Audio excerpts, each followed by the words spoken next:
বক্তব্য দীর্ঘায়িত করতে চাই না। আমি অত্যন্ত গর্বিত যে আজকে আমার পিতৃতুল্য তিনি জাতীয় নেতা, আন্তর্জাতিক খ্যাতি সম্পন্ন মানুষ। আমার ব্যক্তিগতভাবে পিতৃতুল্য আমরা ছাত্র নেতা ছিলাম। আমার মতো একজন ক্ষুদ্র মানুষকে তিনি একটি ব্যাংকের চেয়ারম্যান বানিয়েছেন। তার যে বিশ্বাস, তার যে আস্থা, সেই আস্থাটা রাখতে পেরেছিলাম বলেই তিনি সেটা করেছিলেন বেগম খালেদা জিয়া যখন প্রধানমন্ত্রী তার নেতৃত্বে।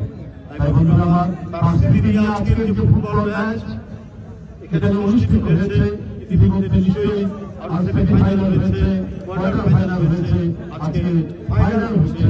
এই ক্রীড়া মানুষের শুধু দৈহিক স্বাস্থ্য নয়, মানুষের মানসিক স্বাস্থ্যকেও সমৃদ্ধ করে। আমাদের নেতা জিএম গৌর যেটা বলেছে, এই মানসিক স্বাস্থ্য আপনার পরিণত হয়ে গিয়েছিল গত আমলে যারা 5ই আগস্ট পরাজিত হয়েছেন এবং দেশ পতিত হয়েছেন এবং দেশ ছেড়ে পালিয়েছেন। একটা শ্বাসরুদ্ধকর পরিস্থিতিতে আপনার কোনো প্রতিযোগিতা হয় না, কোনো খেলাধুলা হয় না, মানুষ নির্বিঘ্নে চলাচল করতে পারে না। সেই দেশে একটা ভালো স্পোর্টস হবে, একটা ক্রীড়া প্রতিযোগিতা হবে, এটা সম্ভব নয়। আজকে আমরা পরিবর্তিত পরিস্থিতিতে আমরা সেই যাত্রা পথে এগিয়ে যাওয়ার সুযোগ পেয়েছি। ইনশাআল্লাহ আমাদের ভাতিজা নাসির রহমান সাহেবের ভাতিজা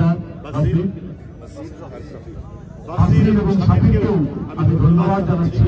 তারা আজকে সাইফুর রহমান সাহেবের স্মৃতি নিয়ে তিনি এই যে ক্রীড়া অনুষ্ঠানটি হচ্ছে, ফুটবল ম্যাচটি হচ্ছে, এটাকে তারা সুসংগঠিত করেছেন।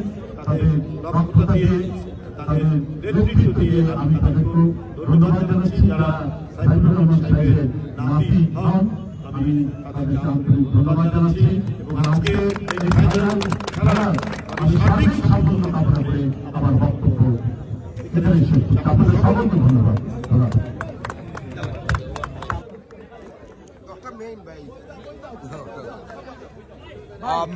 চ্যাম্পিয়ন ট্রফি গ্রহণ করছে বালাগঞ্জ ফুটবল একাডেমির দলীয় ক্যাপ্টেন, টিম ম্যানেজার এবং অফিসিয়াল যারা রয়েছেন তারা কিন্তু